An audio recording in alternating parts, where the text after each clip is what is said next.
અદૃશ્ય વિનાશકાળ જ્યારે બ્રહ્માંડે પૃથ્વીને અસ્તિત્વમાંથી કાઢી નાખી હતી। 450 મિલિયન વર્ષ પહેલા પૃથ્વી પાણીની દુનિયા હતી। ત્યાં વિશાળ જંગલો નહોતા, ડાયનાસોર નહોતા, સ્તનધારી પણ નહોતા। ખંડો સૂકા અને પથ્થરીલા હતા, અજાણ્યા આકારોમાં ભેગા થયેલા અને વિશાળ પાંથાલાસિક મહાસાગરથી ઘેરાયેલી પૃથ્વી પર શાંતિથી તરતા હતા। લહેરો નીચે જીવન માત્ર ટકી રહ્યું નહોતું, પણ વિજયી હતું। ઉત્ક્રાંતિએ એક જટિલ અને સમૃદ્ધ પર્યાવરણ રચ્યું હતું। ઉપખંડીય કિનારાના ઊંડાણમાં જીવન ભરપૂર હતું। ટ્રાયલોબાઇટ્સ, ક્રિનોઇડ્સ અને ઓર્થોકોન જેવા વિશાળ શિખર શિકારી આ સમુદ્રી દુનિયામાં રાજ કરતા હતા।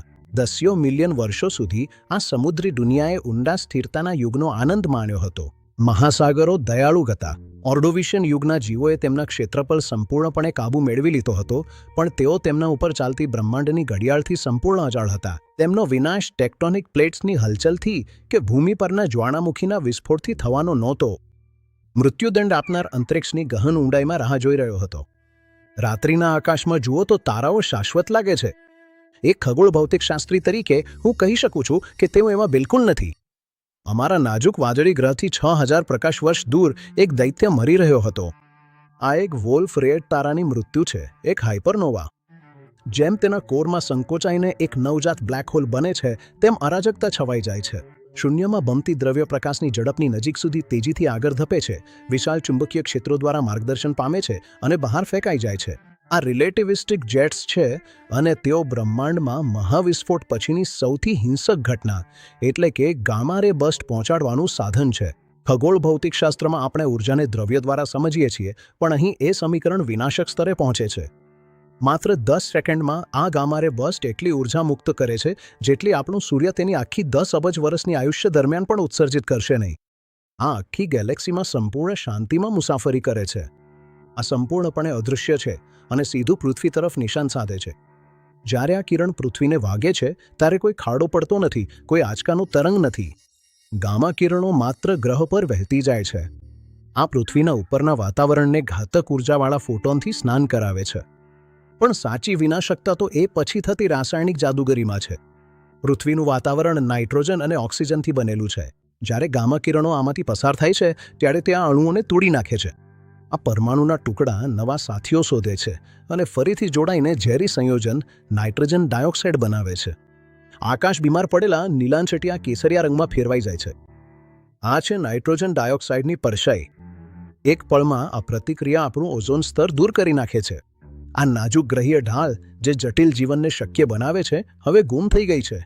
આપણા સૂર્યમાંથી આવતી ઘાતક અલ્ટ્રાવાયોલેટ કિરણો પૃથ્વી પર વહેતી જાય છે। માઇક્રોસ્કોપિક ફાઇટોપ્લેન્ક્ટન જે દરિયાઈ ખોરાકની સાંકળનું મૂળ છે, તે ભસ્મ થઈ જાય છે। પણ દુઃસ્વપ્ન તો હમણાં જ શરૂ થયું છે।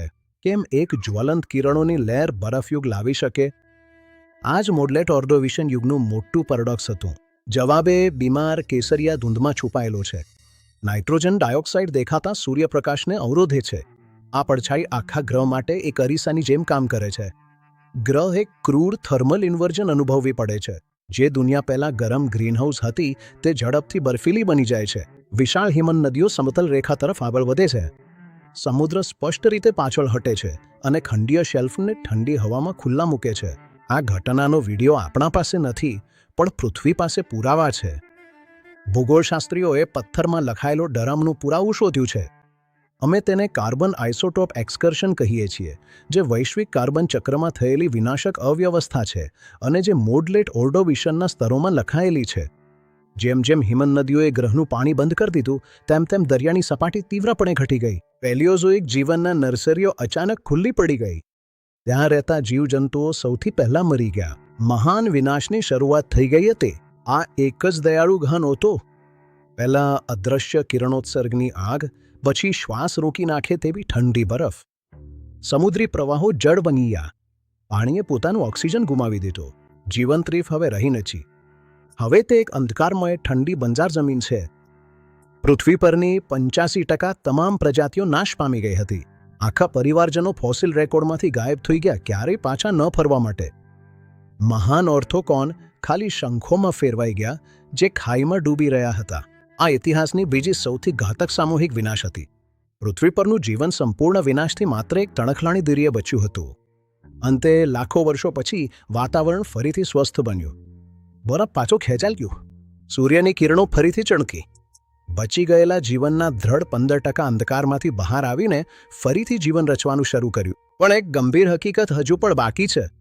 બ્રહ્માંડ એ એક ગતિશીલ, અત્યંત ઊર્જાવાન યંત્ર છે.